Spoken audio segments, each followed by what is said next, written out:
need to provide some very brief context so the story makes sense. I go to a public university in California. It's part of the UC system. Some UCs like UCLA and Berkeley and Santa Barbara are much bigger, while others like mine are much smaller. Most of the big ones have their own version of what's known as a dedicated tour day, where all the incoming students go to that respective campus to tour it. But really, it's just an excuse for all the current students to throw crazy all-day parties. Berkeley's is called Cal Day, and Santa Barbara's is called Deltopia, just to give a few examples. Now, my campus is about a 2.5-hour drive from Santa Barbara, but it's sometimes customary for students from other campuses to make the drive to bigger schools for that one day. I've never really been one to party like that, so it was never something I did. But a few months ago, I realized it was my senior year and I'd never get the chance to go again. So when they asked me if I wanted to come with them to Santa Barbara's Deltopia, I decided to say screw it and just went. We drove down that Friday afternoon, the day before all the major festivities. The car was completely packed out. Hunter was driving, and the other friends joining us were Damon, Benjamin, and Armand. We're all above 6 feet tall, so the journey was painfully cramped, but it went by quickly with some good conversation and music. Once we got to Isla Vista, we spent the better part of an hour looking for parking with no luck. I'm not exaggerating about the parking situation. That's how popular Deltopia is. Just as we were about to give up, Hunter activated his charm and convinced a sorority girl to let us park in her designated spot. We all got a good chuckle out of that. So everything was going according to plan. Hunter's sister is a junior at UCSB, and she agreed to let us all crash on the floor of her apartment. That might sound a little ratchet to some, but during Deltopia, having a place to sleep is practically a golden ticket. Her and all of her roommates were super chill, so we decided to party with them that night, even though Deltopia technically didn't start until the next morning. There's one more thing I have to mention. Hunter is a really friendly guy, and because of that, a ton of people know him. He has this one friend named Amir who's a little problematic. I'm using the word friend pretty generously here. Amir is one of those guys who clings to social circles without ever really being a part of them. He's insecure, loud, oblivious, constantly seeking validation, and somehow makes every conversation about himself. And before you call me out for gossiping, Amir has done a lot of messed up stuff to my friends and I in the past, so I've earned the right. Amir had mentioned to Hunter a while back that he was also going to Deltopia. There was never any real conversation about where he'd be staying or who he was going with. He wasn't part of our plan, and none of us had brought him up on the drive down. About an hour after the crew settled into Hunter's sister's place, we decided to make an alcohol run for ourselves and her roommates. As the 5 of us were leaving the liquor store with our purchases, who do we see but Amir, just standing there on the curb with his hands in his pockets. No one said anything.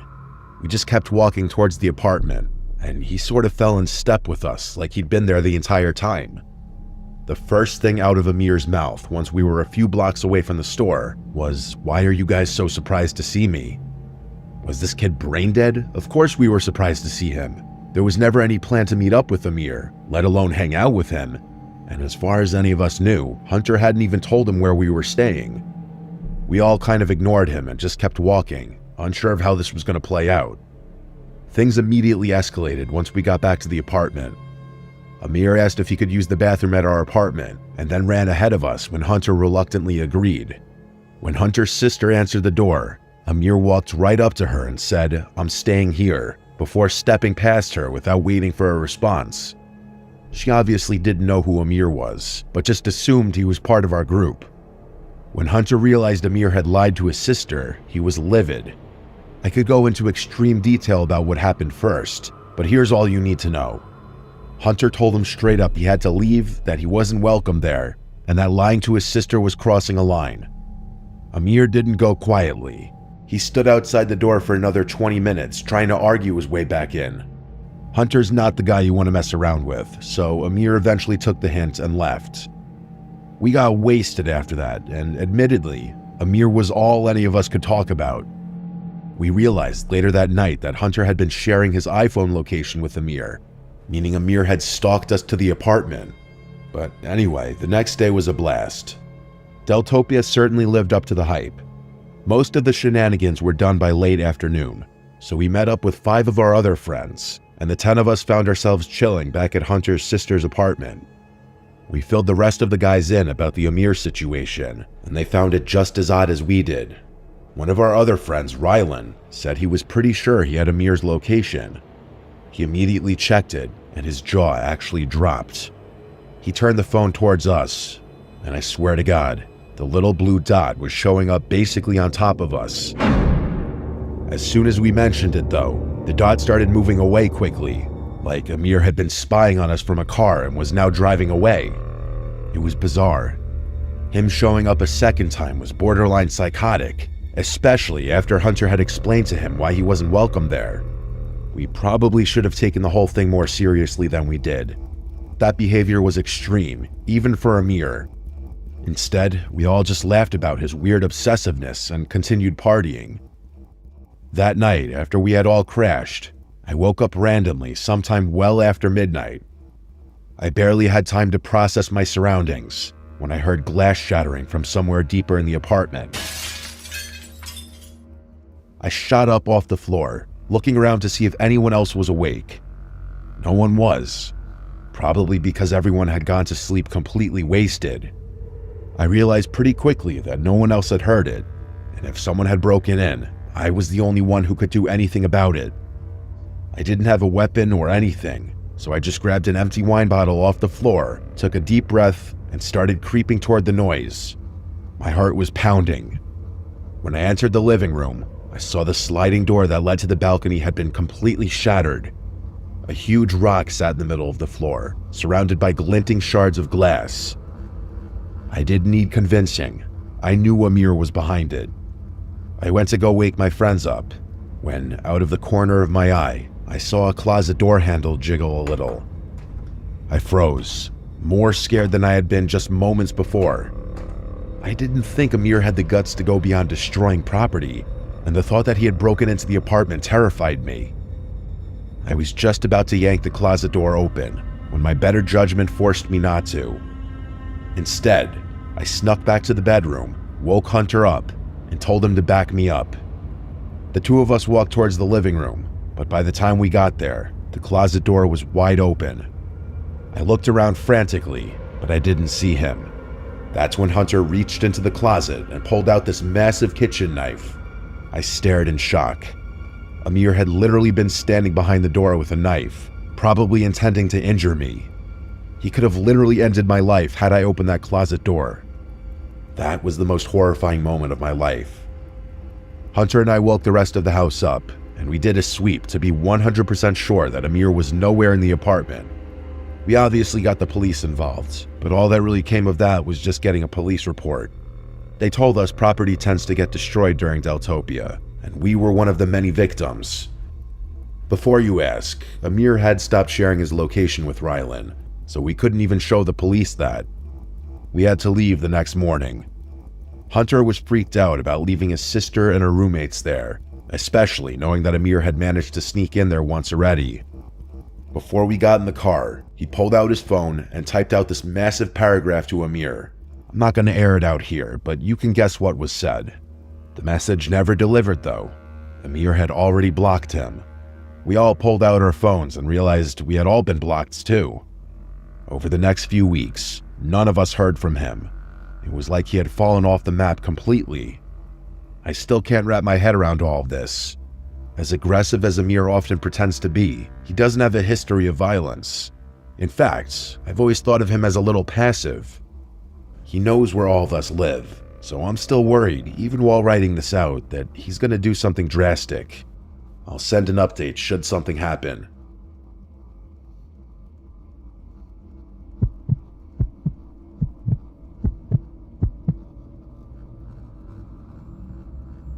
My name is Arthi. This happened a pretty long time ago, but I'd say I still remember about 90% of the details vividly. It was late April 1996.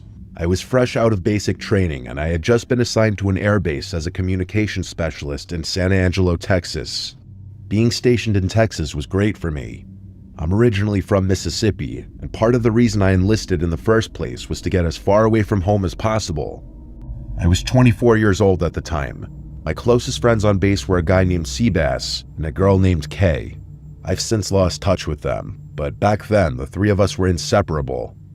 It was a warm weekend, sometime in early April, when Seabass proposed taking a road trip to Austin for the day to experience a change of scenery. Kay and I were also getting sick of the base life monotony, so we agreed. Kay offered to drive, so we packed her SUV with our stuff and hit the road that same afternoon. About an hour into the drive, we were on a mostly empty stretch of highway when Seabass spoke up. He asked us if we had seen the car behind us pull up from the shoulder right after we had passed. I looked back and saw a dark-colored Tahoe or something similar trailing us at a steady distance. I hadn't seen it pull off the shoulder, but being as we were on the highway, it wasn't exactly the weirdest thing. But then Kay changed lanes just to see, and the SUV followed. She did it again a minute later, and again, it mirrored her move. I was confused at first, but then a minute later the SUV put its lights on, and everything made sense. We were getting pulled over by an undercover cop. Kay pulled over, and I watched as the cop pulled over behind us. I'm a pretty observant person. Processing information quickly is something I was quite literally trained to do, so I instantly realized something was off. The guy who stepped out didn't look like any cop I'd ever seen. He was wearing all black tactical gear, but nothing on him that said police. The only thing even remotely official looking about his uniform was a patch on his arm that said something I couldn't read. He didn't behave like a normal officer either. Instead of approaching Kay's window, he stood behind the car like he was waiting for something. I watched him a little while longer and realized he wasn't just standing behind the car, but was actively analyzing it. He was looking through the rear window like he was trying to see the stuff we packed. He was also checking out Kay's bumper stickers and her license plate. Seabass and Kay eventually caught on to the officer's strange behavior too, and Seabass rolled his window down before asking the officer if there was a problem. Instead of responding, the officer swiftly walked up to Kay's window and asked for her license and registration. Kay reluctantly gave it to him. He walked back to his vehicle and didn't return for a really long time. The three of us started whispering about how strange this whole encounter was getting, but we weren't sure what to do. After what felt like forever, the guy finally exited his car again, only this time, 2 other men stepped out with him. I could feel my heartbeat ticking up, so I did some focused breathing to keep calm. The original officer walked back up to Kay's window and asked her if her father was in the army or something. Kay asked for clarification, and the officer mentioned the US military bumper sticker on the back of her car.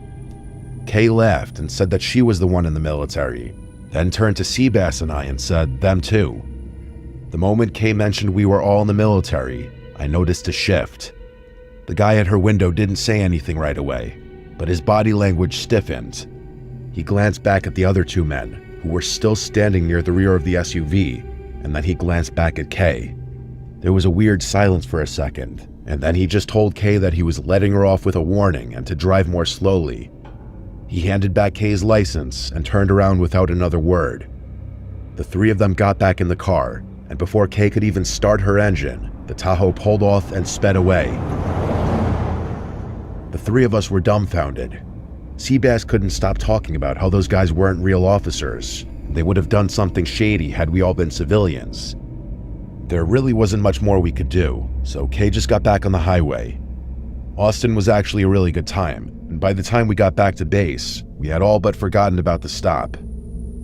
It wasn't until about a week later that I was reminded of it. I was sitting in the rec room watching the local news with Seabass when a story came on that made me freeze up. Apparently, a man and woman had been found dead in a ditch along a stretch of highway just outside of San Angelo. According to the reporter, the victims had been robbed and murdered, and investigators believed they were dumped there the night before. What really got me, though, was the next part. The vehicle found abandoned near the scene was a black Tahoe. Police confirmed it had been reported stolen months earlier, several states away. Seabass and I instantly went to find Kay, and the 3 of us agreed we had to tell the police about what we had seen. We told the police everything, and part of me felt a surge of guilt for not telling them sooner. Even to this day, I still think about how Kay's bumper sticker may have saved our lives that day. I can't help but think about how easily it could have been us in that ditch had we not been military.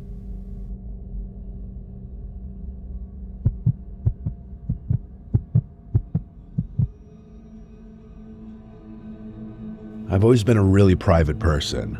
That's part of the reason I've waited so long to put this story out there. I can't think of many worse things than this story getting traced back to me somehow, but I was recently thinking about how it would be a shame to leave this earth without circulating it. So here it goes. I just want people to know that I'm really stepping out of my comfort zone doing this. About 10 years ago, I was on a solo road trip from West Paterson, New Jersey to Fort Worth, Texas.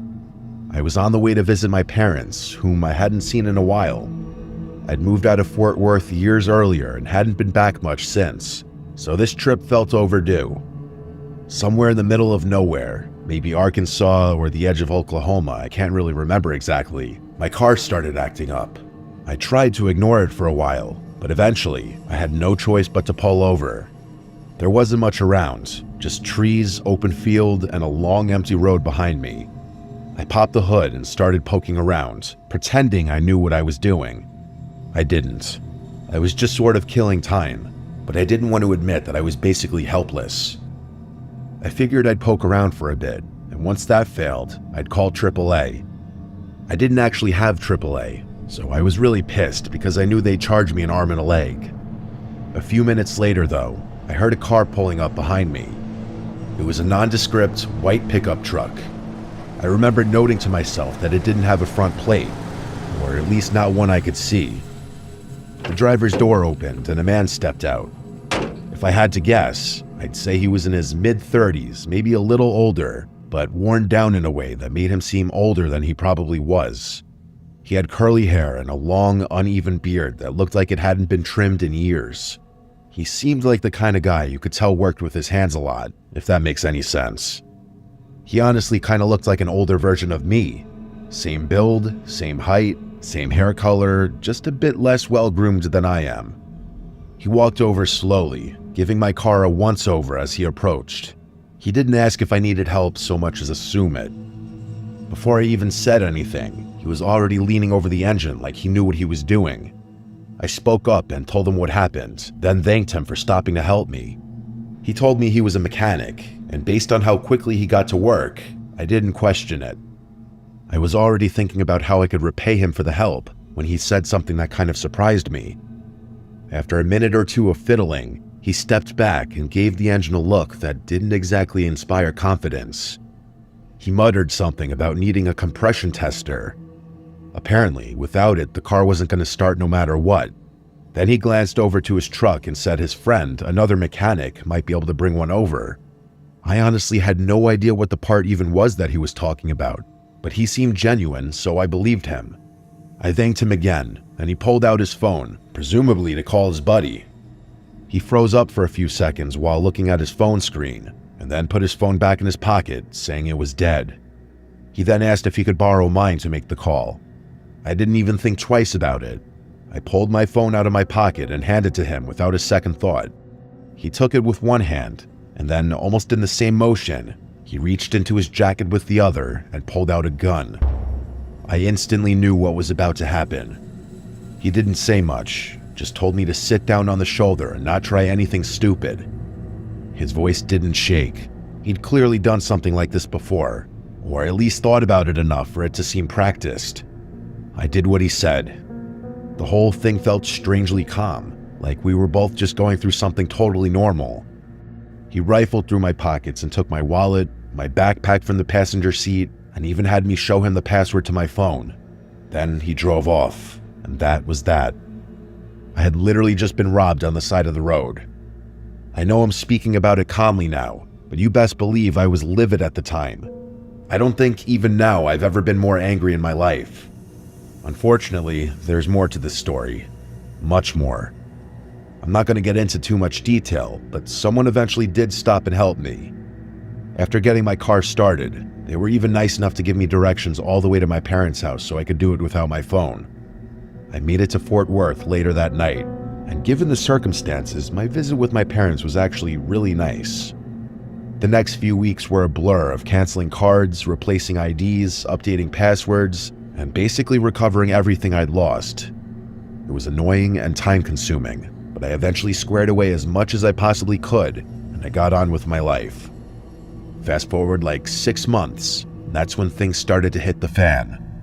One day, I got a letter in the mail from some bank I didn't recognize. It was addressed to me, thanking me for opening a new line of credit. I figured it was a scam at first, or just some kind of junk mail, but then another one came.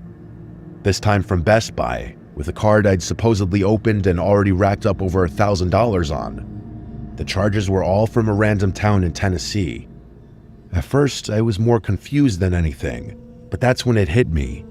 I had forgotten until that exact moment that my social security card was likely in my wallet when I had gotten robbed, and now the guy who had robbed me had everything he needed to become me.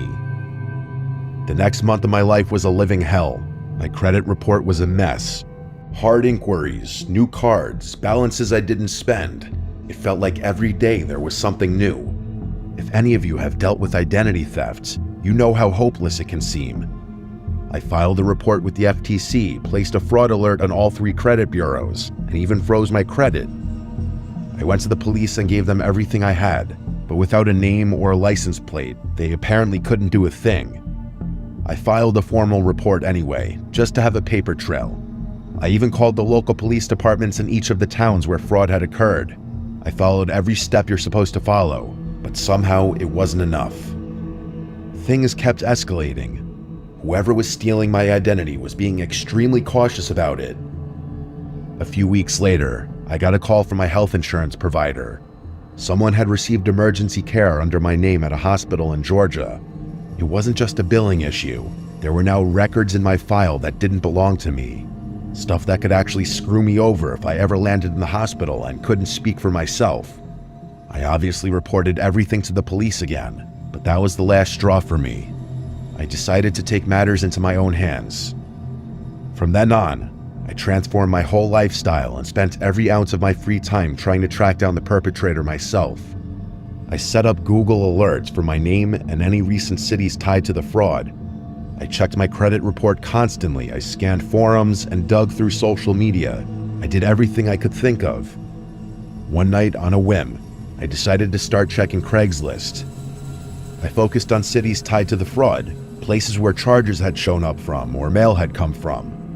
After looking around for a while, something caught my eye. It was a posting from Jackson, Tennessee. The listing was for a bunch of used power tools and some other miscellaneous items. I wasn't sure why it stood out to me so much, but the longer I looked, the more familiar it seemed. And then it clicked. Everything listed matched up perfectly with some of the things that had been charged to that Best Buy card. I sat there for a while, unsure what to do. Eventually, I responded to the listing, saying I was interested in a couple of the items and asked if they were still available. I debated trying to attach a tracker link or something clever, but I didn't want to spook whoever it was. If it was him, and he got even a hint that someone was onto him, he'd vanish. So I kept it simple. To my surprise, it didn't seem like the guy was onto me at all. After exchanging some emails over the next few days, he gave me a time and a public place to meet, and he told me to bring cash. The meeting was supposed to be the next day. I debated driving all the way to Tennessee myself, but I couldn't bring myself to. There's no telling what I would have done to that guy had I seen him in person a second time. So instead, I called the police department in Jackson to see if they remembered my case. They did, and I basically pleaded with them to help me out. I gave them everything I had and damn near prayed. By some miracle, they told me the details lined up just well enough for it to be worthwhile. They said they'd at least talk to him and see if there was any information they could get out of him. The next day, after a little back and forth, I got the guy to tell me he was driving a red pickup truck. I communicated that with the police and waited. After legitimately several hours, they called me. When they told me what had happened, I wanted to drop on my knees, I swear on my life. The officer told me that as soon as the guy spotted the patrol cars near the meetup spot, he immediately sped out of the lot. He didn't even try to play it cool. That alone was enough to raise red flags, so they followed him. Not long after, the guy ended up losing control of his truck and crashing into a ditch. It wasn't a major accident, but it was enough to get officers legally involved beyond just a casual questioning. According to them, he was a total wreck, visibly shaken, panicking, talking in circles, you get it. As soon as they even mentioned the Best Buy items, he folded. He admitted he didn't know where the stuff had come from, that it wasn't his, and that a friend had given it to him, and he had independently decided to resell it. It could not have been more perfect. The guy ratted out his friends, and with his cooperation, the police were able to acquire enough evidence to arrest the real perp. I've never felt more relief in my life. Like I said earlier, I'm not trying to have this traced back to me, so I'm gonna keep things vague from here on out. I will say this much though, the guy who robbed me wasn't acting alone. Turns out there were 3 of them total. The craziest part is that I wasn't the only victim. From what I was told, they'd been targeting travelers and isolated drivers up and down a few different interstate corridors, mostly in the south. Eventually, all 3 of them were caught, charged, and put in jail. I'm not going to say much more than that, but what I will say is justice was served.